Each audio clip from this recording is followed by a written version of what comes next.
అసలు చిన్న గౌడు రౌడీ ఎందుకండి అన్న అసలు విత్ ప్రూఫ్ తో నేను వస్తే మీరు ఇప్పుడు తీసుకురా ఎప్పటిదాకా ఫోన్ చేయమని నీకు చెప్పినాడు వాడు. ఇప్పటివరకు మీరు ఎక్కడ కూడా సెటిల్మెంట్లు చేయడం కానీ ఎవరన్నా బెదిరింపులకు పాల్పడి వాళ్ళ ల్యాండ్ కబ్జాలు చేసుకోవడం కానీ ఇప్పటివరకు చేయలేదా? నేను ఇక్కడ కబ్జా చేసినట్టు నువ్వు ప్రూవ్ చేయి. చిన్న గౌడు మీద ఒక్క కేసు కూడా లేదా? ఇప్పటివరకు జైలుకు పోలేదా? పోయి వచ్చిన జైలు కూడా కానీ దేని పోవాల్సి వచ్చిందని అసలు కొట్లాటలు ఇవే ఇక అది నాకు ఈ చిన్న గౌడుకి అసలు ఏమేమి అలవాట్లు ఉన్నాయి అసలు? ఈ గడ్డ మిసాలు విషయమో ఏందో అని చెప్పండి. నేను మందు కూడా తాగా. అసలు చిన్న గౌడికి మందు అలవాటు లేదంటే నమ్మడు వాడు. మీకు జనరల్గా ఏమేమి అలవాటు? నాతో ఉన్న వాళ్ళందరూ అందరికీ తెలుసు. అసలు చిన్న గౌడికి భయపడాలంటే దేనికి భయపడాలన్న? దేనికి భయపడతారు? మీ ఏరియాలకు ఏ పొలిటికల్ లీడర్ రావాలన్నా కూడా మీ పర్మిషన్ లేని అడుగు కూడా పెట్టరంట. వితౌట్ నా పర్మిషన్ ఎట్లుంటుంది చూపిస్తా. ఇప్పుడు మీరు చెప్పిన సమాధానం బట్టి చిన్న గౌడ్ ఎవరికి భయపడాడు. ఎవరికి భయపడాల్సిన అవసరం లేదు. అదే అసలు బీఆర్ఎస్లో ఉన్న మీరు వ్యక్తి సడన్గా కాంగ్రెస్లోకి రావడం ఏంటి? కాంగ్రెస్లో తిరుగుతున్న ఈ చిన్న గౌడు సడన్గా కవితను కలవాల్సిన అవసరం ఏమొచ్చింది అసలు? ఎవరు కలుస్తారు? తప్పేముంది కలుస్తారు. ఏదన్నా కలిసి మాట్లాడినంత పొలిటికల్గా మీరు రాజకీయం స్టార్ట్ చేసి అసలు ఏం చేద్దాం అనుకుంటాం? ఏదో నలుగురికి వెళ్ళిపోయేద్దామని చెప్పి అనుకోవచ్చు. అంటే ఇప్పుడు శాశ్వతంగా రాజకీయాలకు పొద్దున స్వస్థ చెప్పినట్టేనా? పిచ్చకుండ పార్టీలు. నమస్తే, వెల్కమ్ టు వ్యూహం మీడియా. నేను మీ అజిత్. మనం సొసైటీలో ఏదైనా తప్పు చేస్తే గవర్నమెంట్కు భయపడతాం, ఒక చట్టానికి భయపడతాము, ఒక పోలీస్ అధికారికి భయపడతాం. కానీ ఇప్పుడున్న పరిస్థితులలో ఎవరికి భయపడాల్సి వస్తుందంటే రౌడీలకు, గూండాలకు, దాదాగిరి చేసే వాళ్ళకు, ముఖ్యంగా సెటిల్మెంట్లు చేసే వాళ్ళకు భయపడాల్సి వస్తుంది. ఇదే ఇప్పుడు నేను చెప్పిన ఈ 4 ఏవైతే పదవులు ఉన్నాయో ఈ పేర్లని ఒక ఐడెంటిటీగా క్రియేట్ చేసుకున్నారా లేకపోతే ఎవరన్నా వేశారా తెలియదు. దీనికి సంబంధించి ఒక చిన్న గౌడ్ అనే ఒక పర్సన్ మనతో పాటే ఉన్నారు. ఆయన మీద ఒక రౌడీ అని, సెటిల్మెంట్ చేస్తారని, కబ్జా కోర్ అని చెప్పేసి కూడా మనకు వినబడుతుంది. అసలు నిజమా లేకపోతే మనకున్న సమాచారం ఏందనేది మొత్తం కూడా అన్నని అడిగి తెలుసుకుందాము. అన్న నమస్తే. అన్న నమస్తే. అసలు చిన్న గౌడు రౌడీ ఎందుకండి అన్న అసలు? ఎవడన్నాడని ఇతను రౌడీ అని మీ ఏరియాలో ఎవరిని అడిగినా కూడా చిన్న గౌడు పేరు చెప్తే ఆయన పెద్ద రౌడీ, సెటిల్మెంట్ చేస్తారు, ఏ మాత్రం ఆలోచించకుండా కూడా ఇట్లా సమాధానం చెప్తారు. అంటే రౌడీ అని నీతో వచ్చి చెప్పినాడు వాడు, నేను సెటిల్మెంట్లు చేస్తాను చెప్పినాడు వాడు, నా ముందుకు చెప్పమన్నాడు వాడు. ఆడెవడన్నా కానీ అంటే మీరు నిజంగా రౌడీ కాదా? రౌడీ అని రౌడీ అయితే రౌడీ షీట్ ఉంటుంది కదా వన్కైనా. నా మీద ఏడుందని రౌడీ షీటు చెప్పినాడు ఫస్ట్. నువ్వు నా ముందుకు వచ్చి చెప్పమన్నాడు వాడు. ఇప్పటివరకు మీరు ఎక్కడ కూడా సెటిల్మెంట్లు చేయడం కానీ ఎవరన్నా బెదిరింపులకు పాల్పడి వాళ్ళ ల్యాండ్ కబ్జాలు చేసుకోవడం కానీ ఇప్పటివరకు చేయలేదా మీరు? ఏ ఒక్క గజం జాగా నేను ఇక్కడ కబ్జా చేసినట్టు నువ్వు ప్రూవ్ చేయి. నువ్వు ఏది చెప్తే అది చేస్తా. ఇంతవరకు నేను ఏ ఒక్క ఎవరిని జాల కూడా పోవాల్సిన అవసరం కూడా నాకు లేదు. నిప్పు లేనిదే పొగ రాదు అనేది మనం వింటూ ఉంటాం అన్న. మీరు ఎవరైనా సరే మీ దగ్గర సన్నిహితులు ఎవరన్నా ఇప్పటివరకు మీకు చెప్పలేదా? అన్న నీ గురించి రౌడీ అనుకుంటారు, కబ్జా కోర్ అనుకుంటారు, సెటిల్మెంట్లు చేస్తాడు, దాదాగిరి చేస్తాడు అని అనుకుంటారు, ఒక్కరు కూడా మీకు చెప్పిన వాళ్ళేరా? దగ్గర వరకు ఒకటి చెప్పలే. నాకు అంత గుద్దల్లం కూడా వనికి లేదు. మనం చేసే అంత అవసరం కూడా మాకు లేదు. మనం ఇంతవరకు అలాంటివి ఎప్పుడు చేయలేదు. మనం అంత అవసరం కూడా నాకు రాలేదు. ఒక్కటి జెన్యున్గా ఒక ఆన్సర్ చెప్పండి అన్న స్ట్రైట్గా. చిన్న గౌడు మీద ఒక్క కేసు కూడా లేదా? ఇప్పటివరకు జైలుకు పోలేదా? ఉన్నాయి, ఇప్పుడేం లేవులే కానీ గతంలో ఉండే అన్ని గొడవల కేసులే ఉండే కానీ పోయి వచ్చిన జైలు కూడా. కానీ అది గొప్ప విషయం కాదు. నేను అనేది ఏంటంటే తెలిసి తెలియని వయసులో చేసిన గొడవలు ఇక అప్పుడు ఇడిపించడం లేకుండే పోయినా వచ్చిన మ్యారేజ్ అయిన తర్వాత అన్ని వదిలేసుకొని అప్పటికో కూర్చున్నా. దేని పోవాల్సి వచ్చిందని అసలు? గొడవలే ఇక కొట్లాటలు ఇవే ఇక. అది నా చిన్న ఏజ్ లో ఇప్పట్లో ఏం లేదులే కానీ మ్యారేజ్ అయిన తర్వాత నుంచి ఇక పోయింది ఏడలేదు. ఇక గడ్డం మీసాలు పెంచిన ప్రతి ఒక్కరు రౌడీనా అని అంటే ఏం చెప్తాడు అసలు ఈ చిన్న గౌడు? గడ్డం మీసాలు పెంచిన ప్రతి ఒక్కడు రౌడీనా అంటే మూతి మీస వచ్చిన చిన్నపిల్లలు కూడా ఇక రౌడీ లేకపోతారా? ఆడడానికి నీకని ఉండాలి. గడ్డం మీసాలు వచ్చిన ప్రతి ఒక్కరికి రౌడీలు అని నీకని చెప్పండి. మనకున్న క్యాపబిలిటీని బట్టే మనకు ఒక పేరు ఇస్తారు, అది మంచిది కానీ చెడ్డది కానీ. ఇప్పుడు అననీకి అవతల వాళ్ళకు ఉందా అంటే ఇప్పుడు రౌడీ అనే ఒక పేరు ఎలాగైతే మీకు తెలిసి వచ్చిందా తెలవకొచ్చిందా, నిజంగా మీరు సెటిల్మెంట్లు చేసిరా చేయలేదా కానీ ఆ నింద మీరు మోసినప్పుడు ఈ గడ్డం మీసాలు పెంచిన ప్రతి ఒక్కరు కూడా రౌడీలా అనేది ఒక రిమార్క్ రాదంటారా? అనుకుంటాం దుష్టులు ఉంటుందా బా, అనుకుంటాం దుష్టులు ఉంటుంది అంతే. ఇక గడ్డం మీసాలు పెంచిన ప్రతి ఒక్కడు రౌడీలు, గుండాలు అనుకుంటా పోతే అది చాలా తప్పది. అదే ఎవరినైతే రౌడీలు ఉండాలనుకుంటామో అవసరం మళ్ళీ లాస్ట్కి రావాల్సింది వాళ్ళ దగ్గరికే. అనుకునేది అనుకుంటారు కొడుకులు, లాస్ట్ మళ్ళీ అవసరానికి వచ్చేదే వాళ్ళ కాడికి. మా అలాంటి వాళ్ళు అనుకుంటారు మా ఆలది చూసి, ఈ గడ్డ మిసాలు చూసామో ఏందో అని చెప్పని. నేను మందు కూడా తాగా. అసలు చిన్నగాడికి మందు అలవాటు లేదంటే నమ్మడు కూడా విషయమేనా ఇది? నమ్మడు వాడు. మీకు జనరల్గా ఏమేమి అలవాటు? నాతో ఉన్న వాళ్ళందరూ అందరికి తెలుస్తుంది, నాతో ఉన్న వాళ్ళు అందరికి తెలుస్తుంది. ఇప్పుడు మా కాడ మా ఇలాకాలో అందరికి తెలుసు నేను తాగుతానా తాగనా అని. జనరల్గా ఈ చిన్నగాడికి అసలు ఏమేమి అలవాట్లు ఉన్నాయి? అసలు నాకు ఏం అలవాట్లేవు. మందు, ఒక స్మోక్ తప్ప, సిగరెట్ స్మోక్ తప్ప నాకు వేరేది ఏం లేదు. ఏదున్నా ఉన్న ఫ్యాక్ట్ ఒప్పుకోవాలి, నేను ఏదన్నా ఒప్పుకుంటాను. అసలు చిన్నగాడికి భయపడాలంటే దేనికి భయపడాలన్న? ఓడాడు భయపడ్డాడు, చెప్పేటోడు కూడా నీకు బాగానే చెప్పిండు. దేనికి భయపడతాడు? నేను సోషల్ సర్వీస్ చేస్తా, దానికోసం ఎవడైనా అవసరానికి వస్తారు కానీ అది కూడా వాళ్ళ అవసరాలకు వచ్చిపోయి కొడుకులే కానీ నేను ఎవరిని బెదిరియలే, ఎవరిని భయపెట్టేయాలి అలాంటి అవసరం కూడా నాకు లేదు. హెల్ప్ అంటే నాతో ఆయన కాడికి నేను చేస్తా.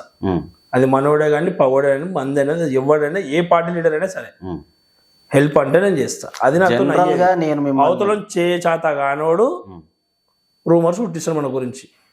నేను చేసిన లాక్డౌన్ సోషల్ సర్వీస్ మా లోకల్ ఏ పొలిటికల్ లీడర్ కూడా ఎవడు చేయలే. అది వాళ్ళకి చేయనిక చేతగాక వాళ్ళకి ఏం కావాలి, ఎలక్షన్స్ వచ్చినప్పుడు ఇంటి ముంగడికి వచ్చి అమ్మ అయ్యా అని కాలు మొక్కుతారు. ఎలక్షన్స్ అయిపోగానే వాళ్ళ దగ్గరికి పోతే తర్వాత రప్పని నిలబడతారు. నా దగ్గరకు వచ్చిననుకో నాతో అయినా కాడికి నేను సాయం చేస్తా. అది ఏ రాత్రి అయినా సరే, అది ఎవరికైనా సరే.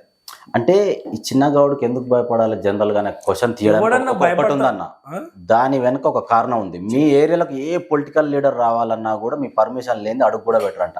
నిజం కదా ఇది? నిజమే. అది అంటే ఏందన్న, నా పర్మిషన్ తో వస్తే పూల వర్షం, వితౌట్ నా పర్మిషన్ తో వస్తే చెప్పుల వర్షమే. ఆడు ఎవడన్నా కానీ ఏ పార్టీ లీడర్ అయినా కానీ. మా బస్తీకి ఇంతవరకు ఎవడేం చేయలే. మా బస్తీలు అందరూ ఏంది, మంచున్నా చెడున్నా కానీ మాట్లాడినా మాట్లాడకపోయినా గొడవడ్డా పడకున్నా కానీ ఏ రాత్రి అయినా పిలిస్తే వస్తాడని ఒక నమ్మకం. ఓన్లీ మా బస్తీకే కాదు, చైతన్యపూర్లో చాలా మందికి అదే నమ్మకం. చైతన్యపూర్లో చాలా మందికి అదే నమ్మకం. అట్లా వాళ్ళకి రాత్రి రాగానే ఫోన్ సైలెంట్ లో పెట్టి పంటారు, స్విచ్ ఆఫ్ వేసి పంటారు పొలిటికల్ లీడర్లు. నేను అట్లా కాదు, ఏ రాత్రి పిలిచినా 24/7 ఎప్పుడు పిలిచినా నేను పోతా, నాతో ఆయన హెల్ప్ చేస్తా వస్తా.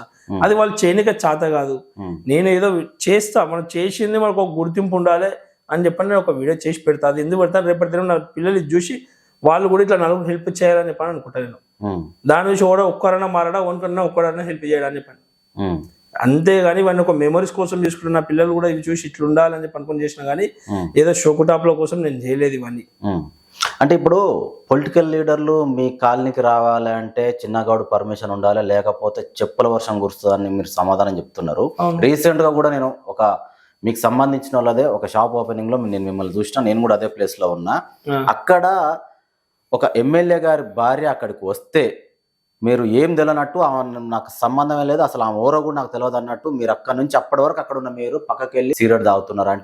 అంటే ఎమ్మెల్యే గారి భార్య అని తెలియదా? తెలిసినా కూడా నాకు సంబంధం లేదు, చిన్నగాడు ఎవరికి భయపడరు అని చెప్పేసి మీకు మీరే నిరూపించుకుంటున్నట్టు ఎట్లా చూడాలి? అసలు నాకు తెలియని వాళ్ళే నేను ఎందుకు పోయి వాళ్ళకరిస్తా? అంటే ఇప్పుడు అక్కడ ఆ రోజు వచ్చిన పర్సన్ ఆ ఎమ్మెల్యే గారి భార్య తెలియదా? నాకు ఎవరు కూడా నాకు తెలియదు. తెలియని వాళ్ళు పోయి వాళ్ళకి చేయాల్సిన అవసరం ఏముంది మనకి? అప్పటి వరకు మీరు అక్కడ దాదాపు ఒక 1 hour వరకు ఉన్నారు. నేను కూడా మిమ్మల్ని చూస్తూనే ఉన్నా. మిమ్మల్ని పలకరించే లోపే అక్కడ నుంచి హడావుడి జరుగుతుంది. మీరు అక్కడే ఉన్న చూస్తున్నా అంటారు కదా, మరి ఆడ ఉన్న వాళ్ళందరూ తెలిసిన పలకరించి వాళ్ళు అనుకుంటున్నారు, అప్పటికి అనుకుంటున్నారు కదా వాళ్ళు ఎమ్మెల్యే గారి భార్య వస్తున్నారు అని చెప్పేసి హడావుడి అంతా చేస్తున్నారు కదా. అయితే ఎవరికి ఎమ్మెల్యే భార్య అయితే నేనేం చేయాలి? నాకేం అవసరం? నాకేంది? నాకు పరిచయం ఉన్న వాళ్ళందరినీ పలకరించినా మాట్లాడినా, పరిచయం లేని పోయి పలకరించిన అవసరం నాకేముంది? ఆమె ఎమ్మెల్యే భార్య కానీ ఇంకెవరైనా కానీ పరిచయం ఉంటే ఎవరైనా పలకరిస్తా. పరిచయం లేని ఆమె దగ్గర పోయి నేనేమని పలకరిస్తా? నాకేం అవసరం అలం పలకరి? నీకే నువ్వు చెప్పేదాకా నాకు తెలియదు ఆమె ఎమ్మెల్యే భార్య అని. నేను ఎప్పుడు చూడలేమని. మరి అంటే అక్కడ ఉన్న వాళ్ళు మీ పక్కన ఉన్న వాళ్ళు కూడా ఎవరు కూడా అనుకోలేదా? మీకు అనుకున్నారు. నేను నిన్న ఆయన నాకేం అవసరం పోయి పలకరియాల్సిన అవసరం? నాకు అవసరం లేదు. అంటే ఎవరికి ఇప్పుడు మీరు చెప్పిన సమాధానం బట్టి చిన్నగాడు ఎవరికి భయపడాడు అని అవసరం ఏముంది? భయపడాల్సిన అవసరం ఏముంది? మనం మనతో అయినా కన్నా హెల్ప్ చేసుకుంటూ పోవాలనుకున్నాం అంతేగాని ఎవరికి భయపడాల్సిన అవసరం లేదు, ఎవరికి లొంగాల్సిన అవసరం లేదు. ఎవరికి ఎందుకు లొంగాలి మనం? గతంలో ఇప్పుడు మీరు ప్రజెంట్ కాంగ్రెస్ పార్టీలో ఉన్నారని చెప్పేసి మాకు తెలిసింది. అవును.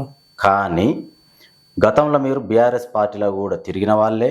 2006 నుంచి 2014, 2006 నుంచి మొన్న కాంగ్రెస్ ఎమ్మెల్యే ఎలక్షన్స్ వరకు దాంట్లోనే తిరిగిన. అదే అసలు బీఆర్ఎస్లో ఉన్న మీరు వ్యక్తి సడన్గా కాంగ్రెస్లోకి రావడం ఏంది? కాంగ్రెస్లో తిరుగుతున్న ఈ చిన్నగౌడు సడన్గా కవితను కలవాల్సిన అవసరం ఏమొచ్చింది? అసలు పార్టీలో చేరారు అనేది కూడా వినబడుతుంది. ఇది అసలు ఎట్లా ఎట్లా చూడాలి దీన్ని? ఇప్పుడు కవితక్క కూడా బీఆర్ఎస్ పార్టీలు బయటకు వచ్చినాక తెలిసి వచ్చింది ఎవరిందని. ఆమె బయటకు వచ్చినాక ఉద్యమకారులు ఎవరెవరో తెలుసుకొని ఆమె కూడా అందరికీ ఫోన్ వేసి పిలిపించుకుంటుంది. పాత ఉద్యమకారులు ఎవరెవరో తెలంగాణ ఉద్యమకారులు వాళ్ళందరినీ ఫోన్ వేసి పిలిపించుకుంటుంది. అట్లా నాకు కూడా ఫోన్ వచ్చింది, పోయినా కలిసినా వచ్చినా.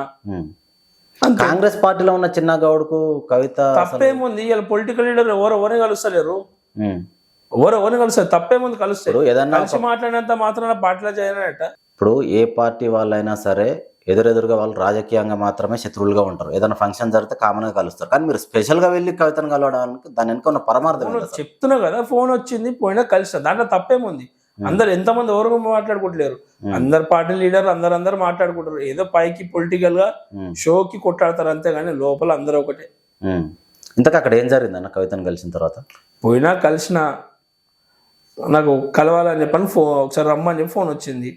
పోయినా కలిసిన అమ్మ అప్పుడే బయటికి వెళ్ళిపోతుంది కవితక్క. ఇక సరే బిజీ ఉంది కదా అని చెప్పని పోయి కలిసిన 10 ఏళ్ళ తర్వాత పోయిన తర్వాత కూడా గుర్తుపట్టింది.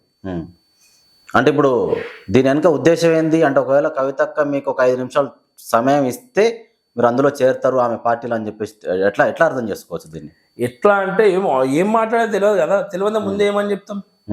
ఏదన్నా మాట్లాడితేనే మనకి ఏదైనా తెలుస్తుంది. ఇప్పుడు మీకు పొలిటికల్గా చూస్తే ఇలా ఉంది. డైరెక్ట్ ఒక క్వశ్చన్ అడగాలంటే, మీరు పొలిటికల్లో ఇన్ని సంవత్సరాల నుంచి మీరు సుదీర్ఘంగా ప్రయాణం చేస్తున్నారు. అసలు పొలిటికల్గా మీరు రాజకీయం స్టార్ట్ చేసారు, అసలు ఏం చేద్దాం అనుకుంటున్నారు మీరు రాజకీయం? ఏదో నలుగురికి హెల్ప్ చేద్దామని చెప్పి అనుకొని వచ్చిన అన్న. అది చేతగా, అది వేస్ట్, వరస్ట్. ఇక నలుగురు హెల్ప్ చేద్దామని చెప్పి అనుకొని వచ్చాను. ఈ రోజులు ఎట్లా అయిపోయిందంటే ఎప్పుడు ఎవడేం పుణ్యానికి తెచ్చి పెడతారు అన్నట్టు పబ్లిక్ తయారైపోయారు. రాజకీయం అంటే దేనికి వేస్ట్ అసలు? నేనేమంటున్నా, నేను ఎవరికైనా నాతోనైనా కాడికి నలుగురికి హెల్ప్ చేయాలి, మంచి చేయాలి. మంచి నలుగురిని చదువుకున్న స్టూడెంట్స్కి, చదువుకోలేని సిచ్యువేషన్ ఉన్న వాళ్ళకి కూడా ఏదన్నా ఒక రకంగా హెల్ప్ చేయాలి. ఇప్పుడు చేస్తా నాతోనైనా కాడికి చేస్తా. నేనేమంత ఉన్నోని కాదు, నేను మిడిల్ క్లాసే, మిడిల్ కాదు మిడిలే. అయినా కూడా మనతోనైనా కాడికి చేస్తున్నా. కానీ అసలు ఈ చిన్నగౌడు ఇంత బ్యాడ్ నేమ్ ఒకవైపు పెట్టుకొని ఇంకొక వైపు చెప్తున్నా అన్న, బ్యాడ్ నేమ్ అని చెప్పి అంటున్నావా? నీతో అన్నాడు ఎవడో నా ముందుకు వచ్చి మాట్లాడమన్నా. బుద్ధడదమ్మ ఇవ్వనికి ఉండదన్న, అవన్నీ బేకార్ మాటలు. మూడ మాట్లాడతాడు ఎవ్వడు లేడు. వెనుక ఏదో బురద పోయినక చూస్తారు కానీ ముందుకు వస్తే వాని సొంత అన్నదమ్ములు కూడా అంత ప్రేమ ఉండరు. మళ్ళీ నేను కనిపించగలతో అంత ప్రేమ మాట్లాడతారు. మరి నువ్వు నాకు సొంత తమ్ముడు అన్నట్టే. వెనుక పోయి వృద్ధ బురద ఏడేళ్ళో రుద్దుతారు. నా ముందుకు వచ్చేసరికల్లా ఇక అలా ఎట్లా అయిపోతారంటే ఐస్ అయిపోతారు. ఇప్పుడు మన ఇంట్లో మన డాడీ తిడతాడు, ఇంట్లో ముఖం మీద ఏమన్నాం, ఇంటి బయట పోయి తిట్టుకుంటాం. ఈ కొడుకులు కూడా అంతే అన్న, నా ముఖం మీద ఏం మాట్లాడలేక నా ఇంకా బురద రుద్దుతారు. ఏదో నాకు వచ్చినట్టు కొడుకులంతా ఇక అంతే, ఇంతకంటే ఎక్కువ నీకేం చెప్పలేను. ఇక బురద రుద్దనికి వస్తారు, అలా వాళ్ళతో కాదు. అది నేను జనరల్గా మీ గురించి ఏమనుకున్నా అంటే, చిన్నగౌడు ఇంటర్వ్యూకి వస్తున్నాడు అని అంటే, ఇప్పుడు ఇన్ని పేర్లు మోస్తున్న ఈ చిన్నగౌడు ఒంటి నిండా ఎన్ని కిలోల బంగారం వేసుకొస్తాడో, మెడ నిండా ఎన్ని కిలోల హారాలు ఉంటాయో, చేతికి ఎంత పెద్ద కడమ ఉంటుందో అని చెప్పేసి నేను ఇట్లా ఊహించుకుంటూ వచ్చిన. కానీ ఇక్కడికి వచ్చిన తర్వాత మొత్తం నా ఊహలు, నా ఆలోచనలు తారుమారాయని. అంటే మీరు నిజంగా సెటిల్మెంట్లు చేసినా కూడా ఆ కిలోల కొద్ది బంగారం సంపాదించేంత రాలేదా, లేకపోతే మీరు అసలు చేయలేదా? సీన్ లేదన్నా. నువ్వు అనుకున్నంత నీకు ఎవడేం చెప్పిండో నాకు తెలియదు. కానీ ఆ పేయి మీద గ్రామ్ బతుకున్న రోజులు నా పేయి మీద గ్రామ్ బంగారం చూడవు, ఇది రాసి పెట్టుకో. అది చూసి వచ్చే వాల్యూ మనకొద్దు. మనంతలో మనం సింపుల్ గా ఉండాలి. ఆ బంగారం అనేది ఏంది, నా పెళ్ళం పిల్లల మీద వాళ్ళకు ఉంటది, వాళ్ళకుంటే చాలు. అది నాకున్నది అనుకో. ఇలా మనం గోల్డ్ వేసినా కూడా రోల్డ్ వాళ్ళు ఎక్కువ అయిపోయారు. అది ఏది గోల్డ్ ఏది రోల్డ్ కూడా తెలుస్తలేదు. అవి వేసుకుని ఎందుకు ఇజ్జత్ కొట్టుకోవాలి? మనకున్న వాల్యూ ఏందో మనకుంది, చాలా. కానీ అసలు ఇదేందన్నా, ఇది అర్థం కాలే నాకు. ఎవరైనా పేద పిల్లలు వచ్చి చదువుకుంటాము, మాకు సహాయం చేయండి, మేము చాలా పేదోళ్ళము, తండ్రి లేడు, లేకపోతే మేము ముగ్గురం ఆడపిల్లలు ఉన్నాం అని చెప్పేసి ఎవరన్నా చిన్నగౌడు ఇంటి ముందరకు వచ్చి సహాయం అర్థిస్తే ముందర నిలబడతాడు. ఇంటి ముందు దానికి వచ్చే అవసరం లేదు. నా ఫోన్ చేసినా సరే, వాళ్ళు ఏడు నేనే వాళ్ళ కాడికి పోయి నాతో అయిన కాడికి నేనేం చేయాలో చదువుకుంటా అంటే నేనే తీసుకొని పోయి జాయిన్ చేసి మాట్లాడిపించి చేసి వస్తా. ఆ ఫీజు ఏమన్నా నేను చూసుకుంటా. అంటే అంటే ఏంది అసలు ఇంకో కోణం ఏంది అసలు మీలో అసలు ఏంది ఇది సహాయం చేయడం ఏందంటే ఏం ఆశించి సహాయం అంటే ఒకవేళ ఒక సమాజంలో ఒక రౌడీ అనే ఒక పేరు నాకు తెలియకుండా బ్యాక్గ్రౌండ్ లో నడుస్తుందని మీరు ఎట్లయితే అనుకుంటున్నారో అలాగే ఎవరైనా వస్తే సహాయం చేస్తాడు అనేది కూడా అనిపించుకుందామనా లేకపోతే మీకు హార్ట్ఫుల్ గానే మీరు సహాయం చేస్తున్నారా? నీకు చెప్పినాడు కూడా ఫాల్తుగా చెప్పినట్టు కానీ ఈ రౌడీ అనే పేరు ఇంతవరకు ఇప్పటిదాకా నాకు ఏ ఒక్క రోజు నేను వినలే. నాతో కూడా ఎవడు చెప్పలే, నా వాళ్ళతో కూడా ఎవడు అనలే. నాకు తెలిసింది ఒకటే, నేను ఏదో చిన్న ఉన్నప్పుడు చేసిన గొడవలు అవి, ఇప్పుడు కాదు. నా మ్యారేజ్ కు ముందు అవన్నీ. మ్యారేజ్ తర్వాత ఏదున్నా ఏమన్నా అందరికి హెల్పింగ్ చేసుకుంటూ వచ్చిన. మా అన్న ఒకటే చెప్పిండు, ఏమని, నాకు ఎప్పుడైనా సరే చదువుకున్న పిల్లలకు సపోర్ట్ చేయాలని చెప్పండి. అదే మాట మీద చదువుకున్న పిల్లలకు సపోర్ట్ చేస్తా, ఖాళీగా ఎవరు ఉండొద్దు, పని చేసుకుని ఉండాలని చెప్పి చెప్తా. నా ఎంబడి ఎప్పుడైనా గమనించు, నేను ఏడ కనిపిస్తా ఒక్కడనే కనిపిస్తా. గ్యాంగులు వేసుకుని తిరగటం కాదు. ఏడికి పోయినా ఎక్కడ పోయినా ఒక్కడనే పోతా, ఒక్కడనే వస్తా, ఒక్కడనే ఉంటా. నా ఎంబడిన పిల్లలకు కూడా ఒకటే చెప్తా, ఏది ఉన్నా ఏమన్నా పని చేసుకొని ఫ్రీ ఉన్నప్పుడు ఆఫీస్కి రాలి, ఆఫీస్లో కూర్చోాలి. నాకేమైనా పని ఉంటే వాళ్ళని పిలిపించుకొని ఆ రోజు నేను కూర్చోబెట్టుకుంటా. కానీ వచ్చినందుకు కూడా వాళ్ళ కుట్టి అని నేను ఏం ఇంటికి పంపాను. అది నా పద్ధతి. అంటే ఇప్పుడు ఇంతమంది వాళ్ళలాగా అందరిలాగా చదువులు బంద్ చేయించుకొని జాబులు బంద్ చేయించుకొని అవసరాలకు వాడుకొని వదిలేసుకోవడం కాదు. అలాంటి బుద్ధులు మనకు లేవు. ఆ పిల్లలకి అప్పటి మటుకు వాళ్ళు ఏమనుకుంటారంటే పైసున్నోడు ఒక లెక్క కనిపిస్తాడు. ఇప్పుడున్న జనరేషన్ పిల్లలకి పైసా వాళ్ళ ముంగడ మన పై మీద బంగారం వేసుకొని ఒక లెక్క కనిపిస్తాడు. కానీ అవసరానికి అయితే ఏ అర్ధరాత్రి అయినా సరే ఫోన్ చేస్తే చిత్తనప్పటి నుంచి ఎవరు చేసినా ఎవరు చేయకుండా నాకు చేస్తే ఎప్పుడు అయినా సరే నేను వస్తాను, ఒక నమ్మకం. అది ఏ పొలిటికల్ లీడర్ పిల్లాడైనా సరే ఎవరైనా సరే నాకు నచ్చినోడు, నేను అవతలకు నచ్చినా నచ్చకుండా ఫోన్ చేస్తే మాత్రం వస్తాను, ఒక గట్టి నమ్మకం ఉంది అందరికి. ఇప్పుడు ఎవరు వచ్చినా ఖచ్చితంగా ముందు నిలబడతా, సహాయం చేస్తానంటే అసలు జనరల్గా ఏంది అసలు మీరు చేసే వర్క్ ఏంది అసలు జనరల్గా ఏంటిది అంటే, మీరు ఇప్పుడు ఇంతమందికి సహాయం చేయాలంటే మీకు ఖచ్చితంగా మీకు బ్యాక్గ్రౌండ్ ఆల్రెడీ తాతలు నాన్నలు సంపాదించిన ఆస్థానం ఉండాలి. ఏం లేవు, వచ్చిన వాళ్ళకు కాదనప్పుడు సహాయం చేస్తారు అంటే అసలు మీకు మీ అసలు ఎక్కడి నుంచి వస్తుంది సంపాదన? నాకు చిన్న బిజినెస్లు ఉన్నాయి. ఓకే, నాకు ఉన్నాయి. కాకపోతే మనం బయటపడం అంతే. మనం నేను ఏ బిజినెస్ చూపించినా కూడా ఇప్పుడు మీద చెప్పినా కూడా నెక్స్ట్ ఫోన్ చేసి అన్నా మేము వస్తున్నాం, ఇక ఫ్రీగా వేయాల్సి వస్తుంది. అందు గురించి అని చెప్పి అది ఏం బిజినెస్ అని చెప్తాను అంతే. కానీ అడిగిన క్వశ్చన్ అడుగుతున్నా అనేది మీరు అనుకోవద్దన్నా. ఇప్పటివరకు మీరు చాలా మందికి సహాయం చేశారని చెప్పేసి మీరు అన్నారు, మాకు కూడా తెలిసింది. అంటే ఇంతమందికి సహాయం చేసిన మీరు మీ సొంత కష్టంతో వచ్చిన డబ్బుతో సహాయం చేసిరా, లేకపోతే వాళ్ళు వీళ్ళు అనుకున్నట్టు నేను విన్నట్టు అక్రమంగా వచ్చిన సొమ్ముతోటి సహాయం చేసిరా? క్లియర్ కట్ గా చెప్పండి అన్న. నువ్వు అక్రమంగా వచ్చిన సొమ్ము అయితే నువ్వు ఇట్లా చూడకపోతున్నావు కదా, అది ఇంకోలాగా చూస్తున్నా. నువ్వు అన్నట్టే నేను ఏ బంగారం గింగారం కిలోలు అలాగా చూస్తున్నా అంతే అంటారా? ఏమో ఒకవేళ ఇంటర్వ్యూకి పోతున్నాము మనం, ఎందుకు ఒక నాకు తెలియకుండా బ్యాక్గ్రౌండ్ లో ఒక నేమ్ నడుస్తుంది. ఒకసారి నా ఈ ఫొటోస్ కానీ వీడియోస్ కానీ ఏదైనా చూడు, ఫేస్బుక్ కానీ ఇంకేదైనా కానీ దేంట్లో ఏ ఒక్క దాంట్లోనైనా సరే నేను చెయ్యికి రింగు కానీ కడెం కానీ బంగారు మెడల గొలుసులు కానీ ఏ ఒక్క దాంట్లో ఉన్నాయేమో చూడు. ఓకే, ఉంటాయి కదా మామూలుగా అయితే. ఒకసారి కాకపోతే ఒకసారి అని వేయాల్సిందే కదా. నాకు ఇంతవరకు నేను వేయను కూడా. ఎక్కడ వెతికినా దొరకదు. అయితే దొరకదు కాదు, నాకు లేవు, నాకు అవసరం లేదు, నేను చేయించుకోను కూడా. నేను అవి పెట్టుకొని వచ్చే వాల్యూ నాకు అసలే వద్దు. ఇప్పుడు ఫైనల్గా అన్న మన ఇంటర్వ్యూ మొత్తంలో మిమ్మల్ని చాలా క్వశ్చన్లలో కూడా రౌడీ అనే పదం ఎక్కువగా వాడాల్సి వచ్చింది. కాదు అని చెప్పేసి మీరు బల్లగుద్ది ఏకకంఠంతో చెప్తున్నారు. ఫైనల్గా చిన్న గౌడ్ అంటే ఏంది అంటే మీకు సంబంధించిన వాళ్ళకి కావచ్చు, మీ గురించి తెలుసుకున్న వాళ్ళకి కావచ్చు, తెలుసుకునే వాళ్ళకి కావచ్చు, చిన్న గౌడ్ అంటే ఎలాంటి వాడు ఏమని చెప్తారు? అసలు నా గురించి కరెక్ట్ తెలిసినోడైతే మంచిగా చెప్తాడు. నా గురించి కరెక్ట్ తెలిసి కూడా కొందరు బురదలనికినే చూస్తారు. ఎందుకంటే వాళ్ళు చెప్పినప్పుడు వాళ్ళ మాట వినాలి అంటే అది నాతో కాదు, అది మంచిగా కానీ చెడైనా కానీ నాకు నచ్చితేనే నేను ఓకే అంట. ఎదురుగా ఇలాంటి ఉన్నాడు, ఎంత పెద్దోడు ఉన్నాడు, ఏమని ఉండని నాకు నచ్చితేనే ఓకే, నచ్చకపోతే వద్దు. ఓకే, అంటే మీకు తెలియకుండా కొంతమంది ఈర్ష్యతోటి మీ మీద ఒకటి ఇలా చెప్పినా కదా. ఇప్పుడు ఇంట్లో అయ్యా తెచ్చినని చెప్పండి, అయ్యని ఏమనలేక ఇంటి బయట పోయి తెచ్చుకున్నట్టు నా వెనక చేసే కొడుకులు కూడా అంతే. ఏదో నాకు కూర్చున్నట్టే చేస్తారు. నాకనే వాళ్ళంతా ముంగడ చెప్పేంత సీన్ లేదు వాళ్ళకు. ఇవ్వనికి అది పెద్దోడు కానీ చిన్నోడు అని ఇవ్వడనా కానీ ఇంకోటి నేను పొలిటికల్ కూడా మొత్తానికి వద్దనుకునే లైట్ తీసుకొని అనుకుంటున్నాను. అదే మధ్యలో కూడా ఒకసారి అన్నారు అసలు ఈ పొలిటికల్ జోలికే పోను అంటే పిచ్చకున్న పొలిటికల్ అన్న ఇంట్లో సంతోషం పెట్టలేదు మనం ఈ పొలిటికల్ తిరిగితే అది తెలుసుకున్నా కాబట్టి సపోర్ట్ చేయకున్నా ఏ పొలిటికల్ వద్దు పడొద్దు.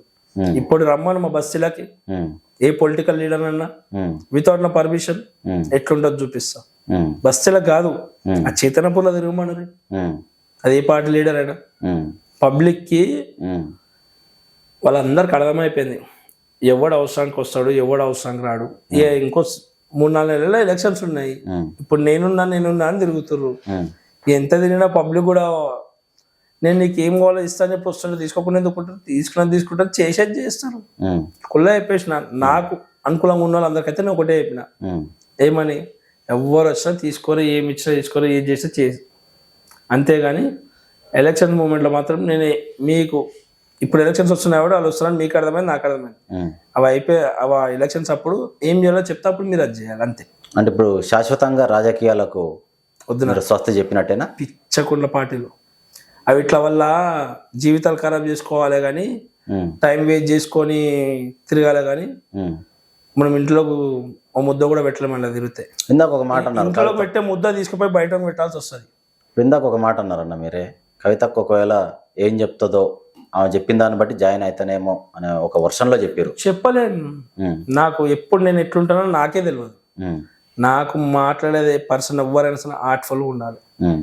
ఆ ఆర్ట్ఫుల్గా ఉంటే నేను ఎవ్వరు మాట కాదన్న నాకు క్యారెక్టర్ ఇంపార్టెంట్ క్యాస్టులు కాదు ఇంపార్టెంట్ క్యారెక్టర్ ఇంపార్టెంట్ నాకు అంతే.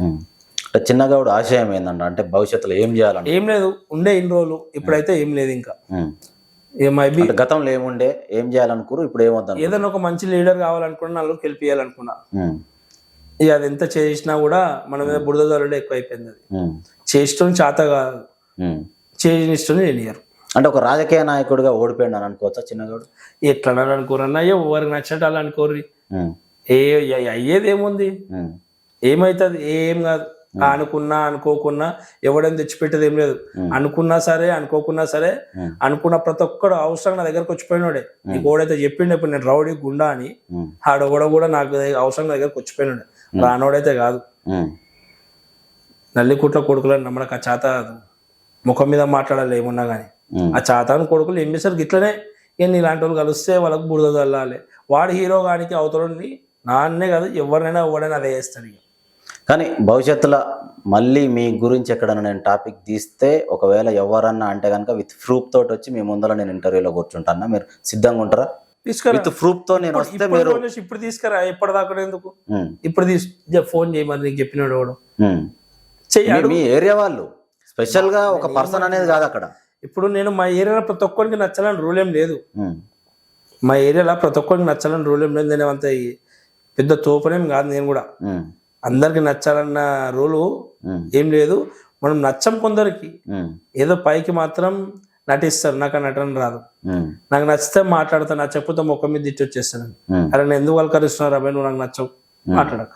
అయితే ఇప్పటి వరకు ఇవన్నీ జస్ట్ అబండాలు మాత్రమే బురద మాత్రమే చల్లిరు అని చెప్పేసి మీరు ఫైనల్ గా చెప్తారా? అంతే. షర్ట్ మీద లెఫ్ట్ సైడ్ అసలు ఏంది అది? ఆ కేఆర్జీ ఏంది? ఆ ఫోటో ఏంది? ఎవరు అసలు? మా అన్న. అన్న అంటే మా నాన్న తర్వాత మా నాన్న. నాకు నాకే కాదు నాలంటులకు చాలా మందికి ఎవరైతే ఒకప్పుడు తెలిసి తెలియని వయసులో గొడవలు బంద్ చేసి ఉంటారో చేసినా చేయకుండా ఎవరైతే మంచి చేస్తారో వాళ్ళకి సపోర్ట్గా ఉంటాడు అన్న. నాకే కాదు నాలంటులకు చాలా మందికి ఎవరైతే పిల్లని మంచిగా చూసుకుంటారో అమ్మాయిని మంచిగా చూసుకుంటారో అన్నరెంబడి రోజు తిరిగినా తిరగకుండా వాళ్ళకన్నా మాత్రం అండగా ఉంటాడు. ఫ్యామిలీకి ఇంపార్టెంట్ ఫస్ట్ ఇచ్చేటోళ్ళకి అన్న అండగా ఉంటాడు.